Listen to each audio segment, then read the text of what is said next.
warahmatullahi wabarakatuh. Bismillahi walhamdulillah, assalatu wassalamu ala rasulillah Nabiyyina Muhammad ibn Abdillah wa ala alihi wa sahbihi wa man tabi'a hudahu wa walah, amma ba'd. Subhanaka la ilma lana illa ma 'allamtana innaka antal alimul hakim. Wa la hawla wa la quwwata illa billahil aliyyil azim. Allahumma anfa'na bima 'allamtana wa 'allimna ma yanfa'una wa zidna 'ilman nafi'a waj'al 'ilmana hujjatan lana la hujjatan 'alaina birahmatika ya arhamar rahimin, amin. Bapak ibu-ibu sekalian jamaah Masjid Hajjah Nuriyah rahimakumullah. Alhamdulillah, pagi ini kita dipertemukan kembali dalam masjid yang cukup megah dan sejuk udaranya, nggak peduli di luar panas atau tidak. Alhamdulillah. Dalam kesempatan kali ini saya diminta untuk menyampaikan kajian tentang hadis Rasulullah Sallallahu Alaihi Wasallam. Sebetulnya kalau bicara tentang hadis itu kan secara umum ada dua ilmu yang diperlukan di situ pembahasannya. Pertama dari sisi riwayat. Dari sisi sanad nanti ada pembahasan, dari sisi rijalul hadisnya, siapa orang-orangnya yang meriwayatkan itu, nanti lebih detail lagi tentang ilal, yakni cacat-cacat di dalam sanad yang kadang nggak ketahuan. Nah, kalau pembahasan seperti ini sepertinya agak kurang perlu kajian lebih serius, kuliah kalau itu dapatnya.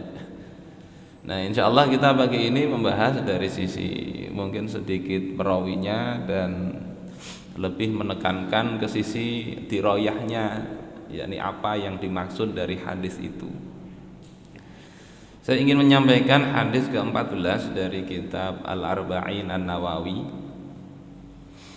An Abdullah bin Mas'ud radhiyallahu anhu qal, dari Abdullah bin Mas'ud radhiyallahu taala an, beliau berkata. Abdullah bin Mas'ud ini adalah seorang sahabat yang awalnya penggembala, kemudian masuk Islam, dan beliau ini adalah sahabat yang pertama membacakan Al-Qur'an di hadapan orang-orang kafir Quraisy. Ketika para sahabat yang lain lagi bermusyawarah, ini orang-orang kafir Quraisy secara umum harus mendengar bacaan Al-Qur'an ini. Siapa yang mau membacakan? Abdullah bin Mas'ud tanpa pikir panjang langsung mengatakan saya. Beliau mengajukan diri. Padahal beliau bukan orang apa-apa dari sisi sosial, bukan orang kuat. Akhirnya beliau membaca itu, dan sebagaimana bisa ditebak, beliau tidak cukup dituduh ini riya. Ini ada agenda politik, ya, seperti yang baca Al-Quran di Malioboro itu. Oh, ini kuper. Tidak cukup dituduh itu, tetapi beliau dipukuli. Setelah dipukuli, besok saya baca lagi, kata beliau. Ini Abdullah bin Mas'ud, sahabat yang luar biasa. Nah, apa hadis yang beliau riwayatkan? Beliau katakan qala Rasulullah sallallahu alaihi wasallam, telah bersabda Rasulullah sallallahu alaihi wasallam, la yahillu damu mri'in muslimin, tidak halal menumpahkan darah seorang muslim, illa bi ihda thalathin, kecuali dengan salah satu dari 3 kondisi. As-sayyibuz zani, yang pertama adalah seorang sayyib, orang yang sudah menikah, yang berzina. Wan nafsu bin nafs, yang kedua adalah jiwa dengan jiwa, yakni ini pembalasan yang namanya dalam hukum Islam qisas. Yang ketiga watariku lidinihi al-mufariqu lil jamaah, orang yang meninggalkan agamanya, yang berpisah dari jamaah. Rawahul Bukhari wa Muslim. Hadis ini diriwayatkan oleh Imam Bukhari dan Muslim. Bapak-bapak, ibu-ibu sekalian rahimakumullah, tadi sebelum waktu sahur tadi saya berpikir hadis apa ini yang mau saya sampaikan. Sempat terpikir, oh ini hadis yang ke-21 kalau nggak salah, tentang istiqomah. Tapi saya pikir-pikir sudah banyaklah membahas itu. Nah, hadis ini yang jarang dibahas kadang. Kenapa jarang dibahas? Agak ngeri sedap. Hadis ini. Dan kadang dipersepsikan negatif. Kenapa? Ini kan ada hukuman mati. Sehingga kadang tidak senang orang itu membahas hadis ini. Tapi satu hal yang ingin saya sampaikan, ingin saya tekankan di sini, bahwasanya ajaran Islam itu ya, ketika memang ada yang terasing, yang jarang dibahas, dan itu sesuatu yang masyarakat mestinya tahu, maka harus ada yang menyampaikan. Harus ada yang menyampaikan. Masalah nanti senang atau tidak, nah supaya senang itu sampean rasakan seolah-olah mendengar dari Rasulullah sendiri. Seolah-olah Rasulullah hadir di tengah-tengah kita ngomong begitu. Masihkah ada dalam diri kita nggak senang kalau Rasulullah yang ngomong begitu? Dari sisi sanad, ini sanadnya nggak diragukan lagi, riwayat Imam Al-Bukhari dan Muslim. Bandingkan dengan orang lain yang bukan Nabi yang ngomong kemudian menjelekkan hadis ini, kita lebih milih yang mana? Hadirin wal hadirat rahimakumullah, ini hadis berbicara memang satu hal yang terkait dengan hukum sanksi di dalam Islam.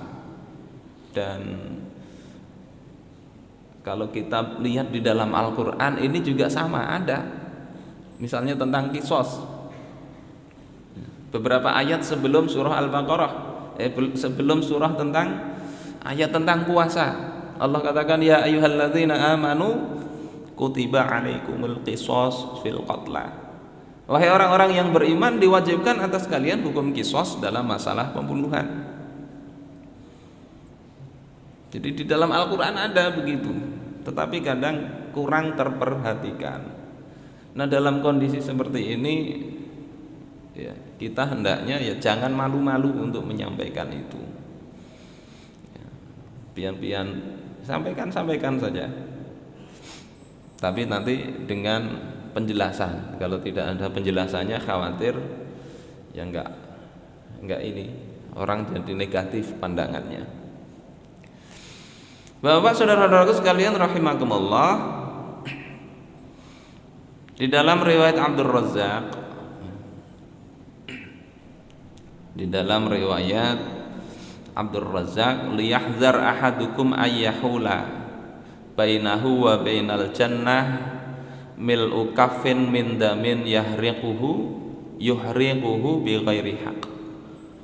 Hendaklah salah seorang kalian itu hati-hati dari menghalangi dia dengan surga hanya dengan menumpahkan darah tanpa adanya hak, bahkan walaupun hanya dengan satu kata yang itu menjadikan orang tertumpah darahnya gara-gara perkataan kita. Hati-hati ya. Karena Rasulullah Shallallahu Alaihi Wasallam mengatakan man a'ana ala qatli muslimin, siapa saja yang menolong untuk membunuh seorang muslim walau bisyatri kalimah, walaupun dengan separuh kata, nggak sampai kata penuh tapi separuh.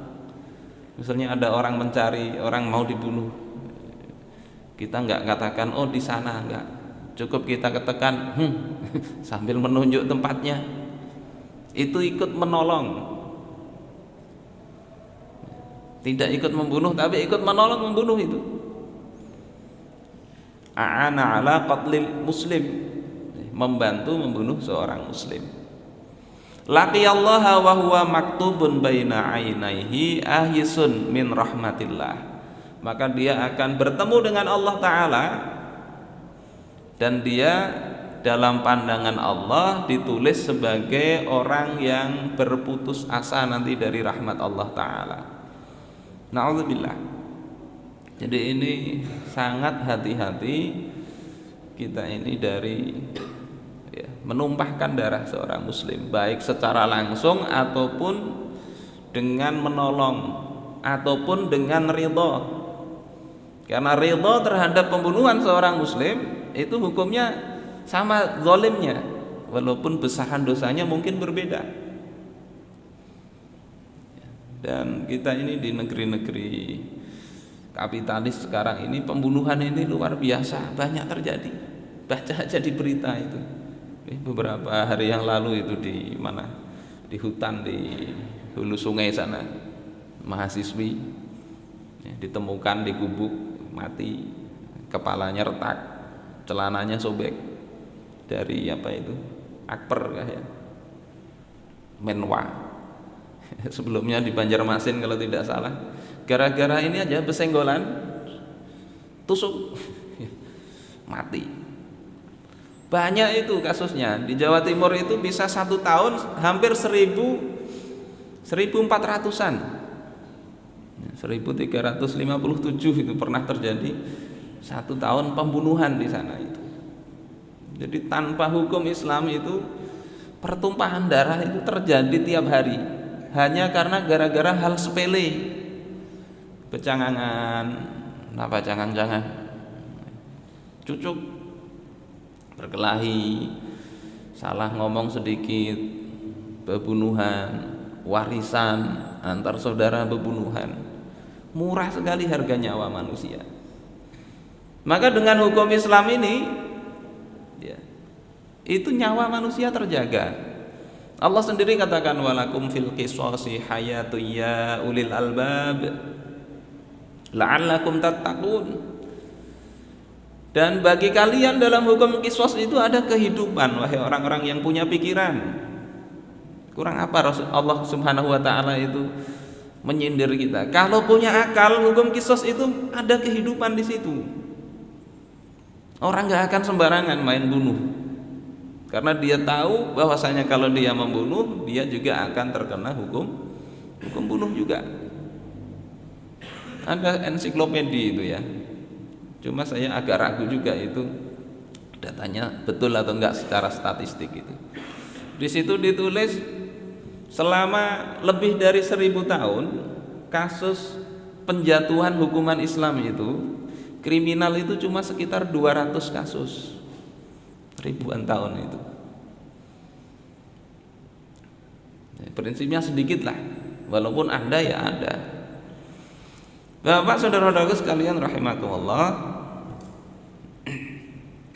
Dan dalam hadis yang lain dikatakan bahwasanya Rasulullah Shallallahu Alaihi Wasallam melihat kepada Ka'bah, kemudian berkata, marhaban bik min baitin ma'a'tamaki wa ma'a'zama hurmatak. Selamat datang rumah yang Allah berikan kehormatan oleh Allah Subhanahu wa taala, keagungan Baitullah, sehingga tidak boleh dihinakan Ka'bah itu. Tapi Rasulullah katakan, wallahi innal mu'mina a'zamu hurmatan. Demi Allah, sesungguhnya seorang mukmin itu lebih besar kehormatannya indallahi minki, di sisi Allah daripada engkau. Jadi kalau menghina kehormatan seorang mukmin itu jauh lebih berdosa daripada Ka'bah, menghina Ka'bah. Li'anna Allah Ta'ala harrama minki wahidah, karena Allah telah mengharamkan dari engkau satu hal. Jadi enggak boleh dihancurkan, dihinakan, enggak boleh. Wa harrama minal mu'minina salasan, tapi Allah mengharamkan, memuliakan seorang mukmin itu 3 hal. Yang pertama damahu, darahnya. wa malahu, dan hartanya. Jadi hati-hati juga mengambil harta kaum muslimin tanpa hak. La ta'kulu amwalakum bainakum bil batil. Janganlah kalian makan harta sesama kalian di antara kalian dengan cara yang batil. Apa cara yang batil itu? Kata Muhammad Siddiq Burnu, itu adalah tiap akad-akad yang tidak sesuai dengan ketentuan syariah itu juga termasuk kategori memakan harta orang lain secara batil. Tidak hanya korupsi, tidak hanya mencuri, tidak hanya merampok, tidak hanya mengkhianati janji, tetapi juga melakukan akad jual beli misalnya nggak sesuai syariat, melakukan akad kerjasama bisnis, investasi nggak sesuai dengan ketentuan syariat, itu masuk dalam melanggar, ya, memakan harta orang lain dengan cara yang batil. Jadi pertama darah, kedua adalah harta, wa ayyudhanna bihi dhannasawu, dan punya pikiran jelek terhadap saudara, suudzon. 3 hal itu enggak boleh. Saudara-saudaraku sekalian rahimakumullah, kembali ke inti hadis tadi, ada 3 hal yang itu dibolehkan dalam Islam, ya, tertumpahnya darahnya. Yang pertama itu adalah as-sayyib az-zani, orang yang sudah menikah yang berzina. Kalau bahasa yang lain zina muhsan. Zina muhsan.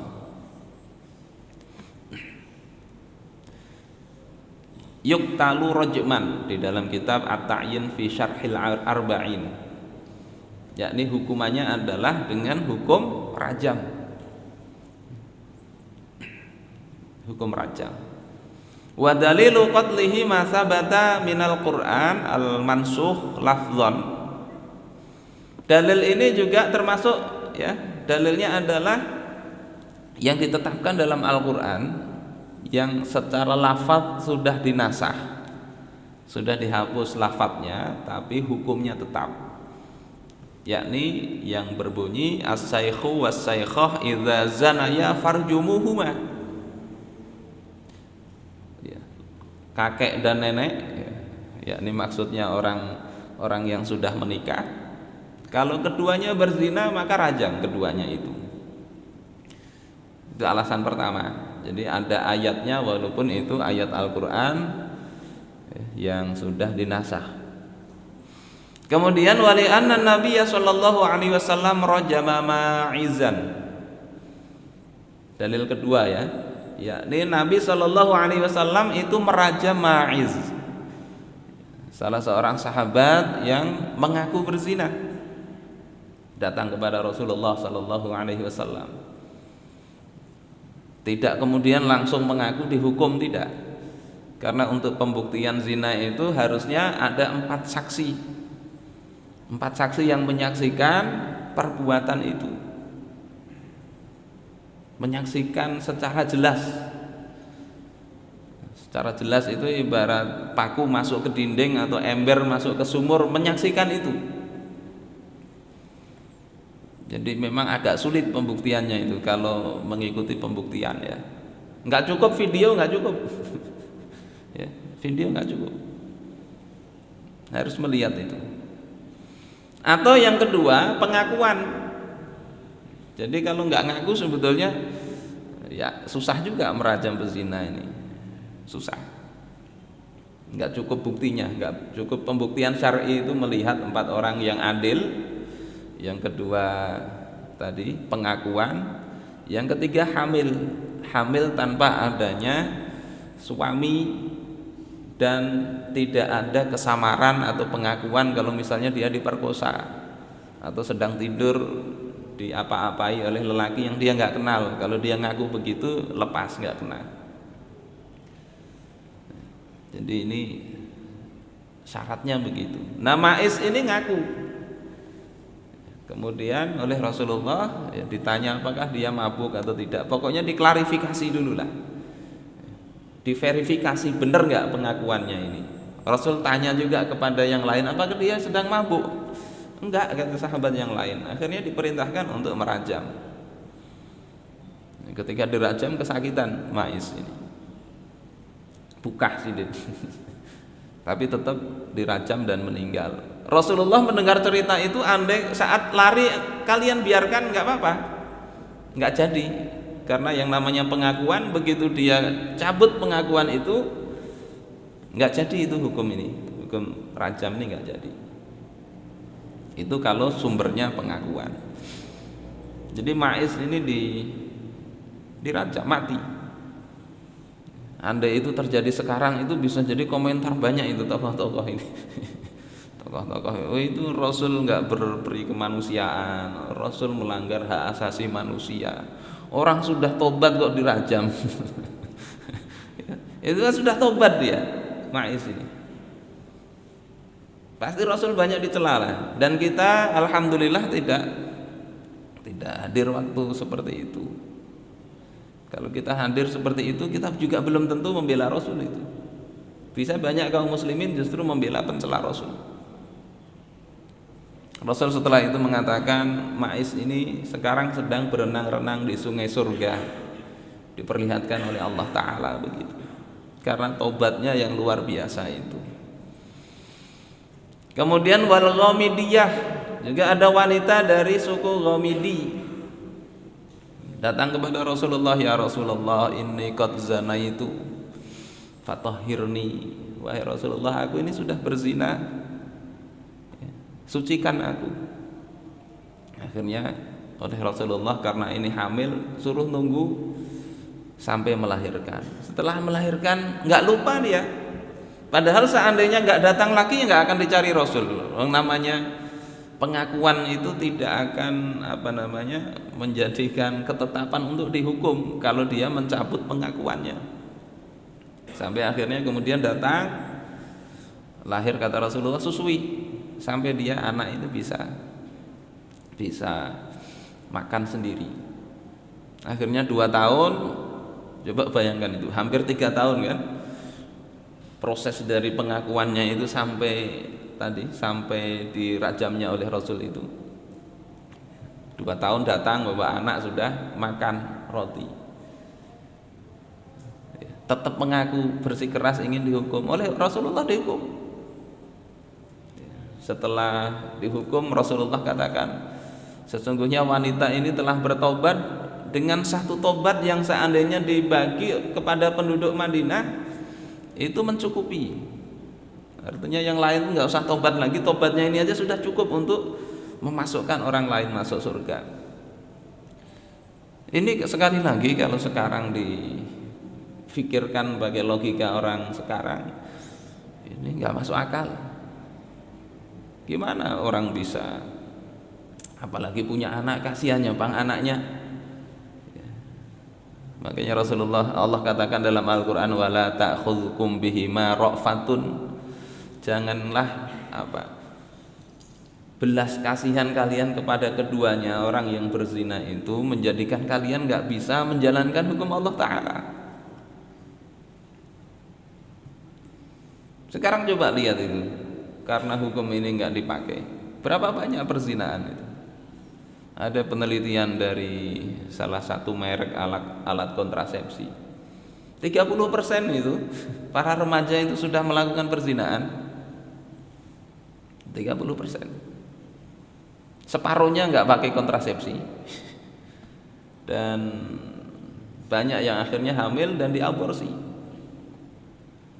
Dulu itu sekitar 700.000 tiap tahun bayi-bayi diaborsi di Indonesia ini, 700.000. Bayangkan itu berapa orang itu.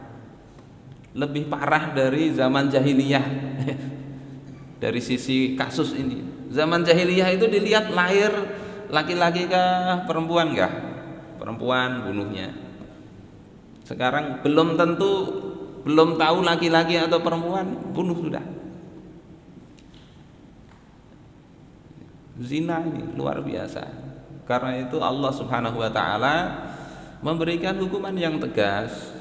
Tapi di sisi lain Allah Subhanahu wa taala juga membuka pintu yang halal itu mudah. Jadi jangan dilihat sekedar hukumannya berat, tapi pintu yang halal dibuka luas oleh Allah Subhanahu wa taala. Mau nikah, nikah. Rasulullah katakan, ya ma'syaras syabab, ya ma'syaras syabab, wahai para pemuda, man istata'a minkumul ba'ah falyatazawwaj. Siapa di antara kalian itu yang sudah mampu, maka menikahlah. Fa innahu aghaddu lil basar wa ahsanu lil farj. Karena menikah itu lebih menjaga pandangan dan lebih menjaga kemaluan dari melakukan yang haram. Yang halal dikasih.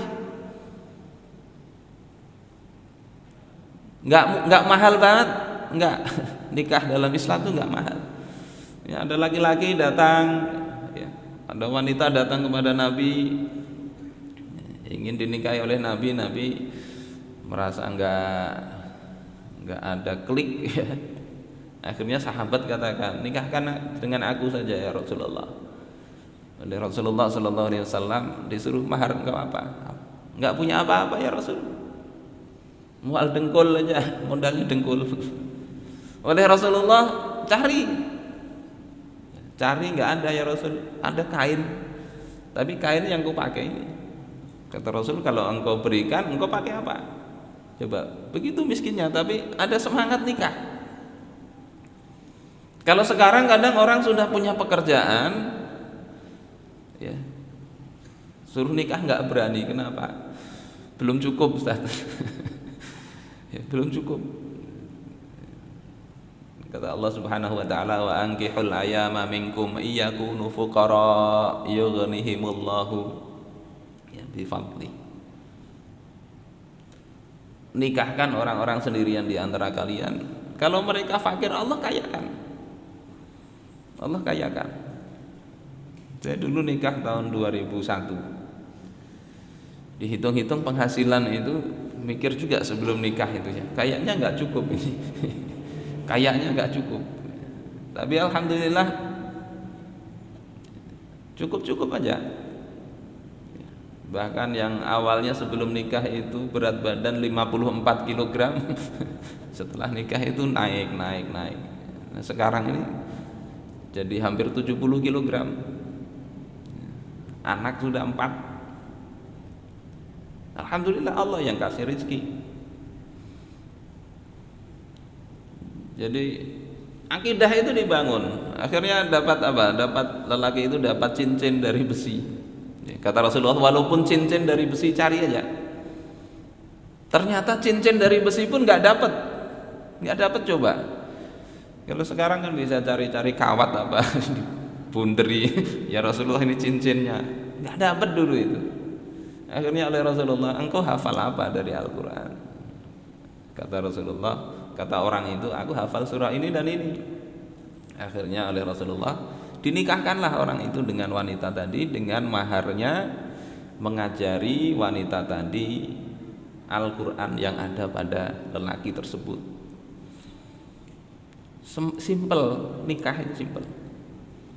Nah, sekarang ini kadang dibiarin pacaran oleh orang tuanya. Bahkan ada di Banjarbaru ini kejadian akhirnya kejadian si orang masih sekolah SMA, ini ada teman cerita ini.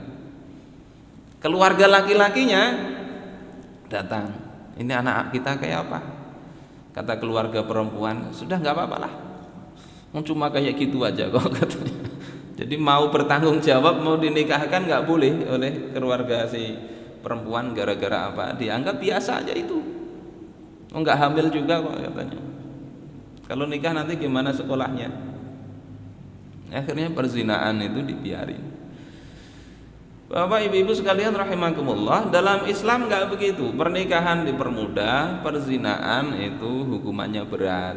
Kalau sudah menikah tadi hukumannya hukuman rajam berdasarkan hadis-hadis yang banyak ini. Kalau belum menikah memang tidak ada hukum rajam, tapi hukumannya dijilid, dicambuk 100 kali. Jadi ini yang pertama. Ini juga bisa dibaca penjelasannya di dalam kitab Fathul Mubin karya Imam Ibnu Hajar Al-Haytami, atau juga di kitab At-Ta'yin fi Syarhil Arba'in, atau di kitab-kitab fikih begitu. Para ulama nggak beda pendapat tentang hal ini. Hanya orang-orang sekarang yang pendapatnya macam-macam. Dan ini bukan hanya untuk orang Islam ya. Hukum ini bukan hanya untuk orang Islam. Dalam Sahih Muslim dari Ibnu Umar Rasulullah ya, anna Rasulullah sallallahu alaihi wasallam rajama fiz zina Yahudiyaini rajulan wa mra'atan zanaya. Bahwasanya Rasulullah sallallahu alaihi wasallam telah merajam orang Yahudi, laki-laki dan perempuan yang keduanya berzina, sehingga perzinaan betul-betul enggak berkembang di tengah-tengah masyarakat. Ini hadis sahih riwayat Imam Muslim. Para ulama enggak beda pendapat tentang hal ini. Kemudian dari hadis ini, wasani al-qatil yuqtalu qisasan. Yang pertama tadi berzina, muhsan. Yang kedua orang yang membunuh orang lain. Ini juga dalam ayat Al-Quran yang sebagaimana saya sebutkan tadi. Ini juga tidak ada beda pendapat ya. Dan ini juga bukan hanya untuk muslim ya. Berdasarkan hadis riwayat Imam Bukhari ya, anna yahudiyan qatala jariyatan ala awdahin laha. Ada seorang Yahudi membunuh seorang wanita untuk mendapatkan perhiasannya. Faqatalaha bihajarin. Maka membunuh Yahudi tadi itu, orang wanita tadi, dengan batu. Faji'a biha ilan Nabi sallallahu alaihi wasallam. Kemudian didatangkan orang ini kepada Rasulullah sallallahu alaihi wasallam. Kemudian Rasulullah sallallahu alaihi wasallam kemudian menghukum mati si pembunuh wanita tadi. Ini pelakunya Yahudi pun kena, jadi bukan hanya muslim. Jadi ini penjelasannya begitu. Saudara-saudaraku sekalian rahimakumullah. Kemudian yang ketiga, untuk kasus kisos ini ya, sebetulnya tidak mesti hukuman mati, enggak juga. Dalam satu kondisi, yakni ketika yang membunuh ini dimaafkan oleh ahli waris. Pertama itu dimaafkan ahli waris, selesai. Seperti kasus anaknya Sayyidina Umar membunuh Hurmuzan, namanya Ubaidillah bin Umar bin Khattab, membunuh Hurmuzan. Terus Umar meninggal. Kenapa membunuh Hurmuzan? Karena Hurmuzan itu dituduh bersekongkol dengan Abu Lu'lu'ah untuk membunuh bapak beliau. Tetapi nggak cukup bukti. Tapi sudah dugaan kuat ini karena ngobrol-ngobrol dengan Abu Lu'lu'ah, jatuh senjata yang dipakai membunuh Umar. Akhirnya anaknya ini ya membunuh Hurmuzan. Pada masa Sayyidina Utsman menjadi khalifah, Ubaidillah ini dijatuhi hukuman qisas. Jadi anaknya Sayyidina Umar ini dijatuhi hukuman mati juga. Anaknya Hurmuzan yang namanya Kumazaban itu kemudian diminta, sudah laksanakan, balaskan ya kematian ayah engkau. Jadi hukum ini tidak bisa main balas sendiri, tapi negara, siapa ahli warisnya itu berhak untuk mengkisos siapa pembunuh bapaknya misalnya. Orang-orang sudah menunggu itu, Kumazaban mau membunuh anaknya Sayyidina Umar. Tapi kemudian Kumazaban nggak jadi, dia maafkan aja. Jadi kasus seperti ini bisa tanpa kisos kalau dimaafkan. Yang kedua, keluarga bisa menuntut diat.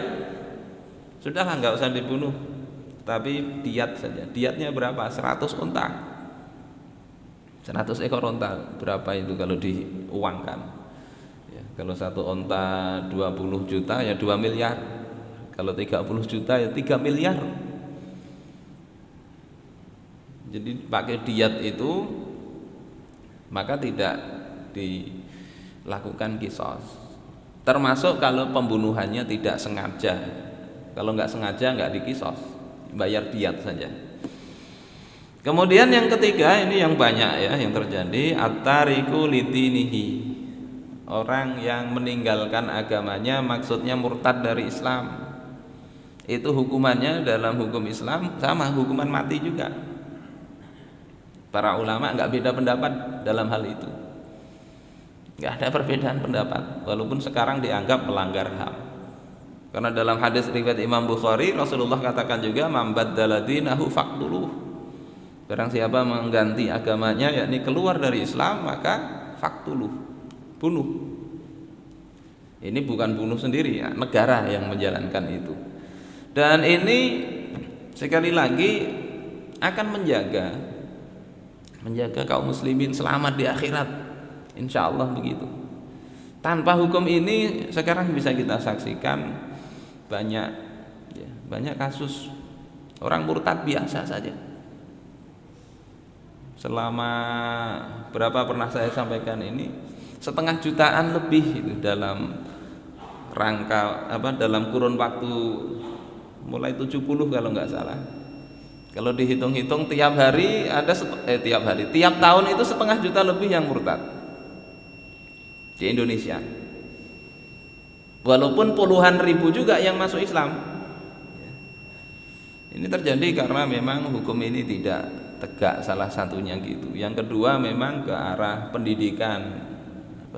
Kadang orang Islam ya sudahlah,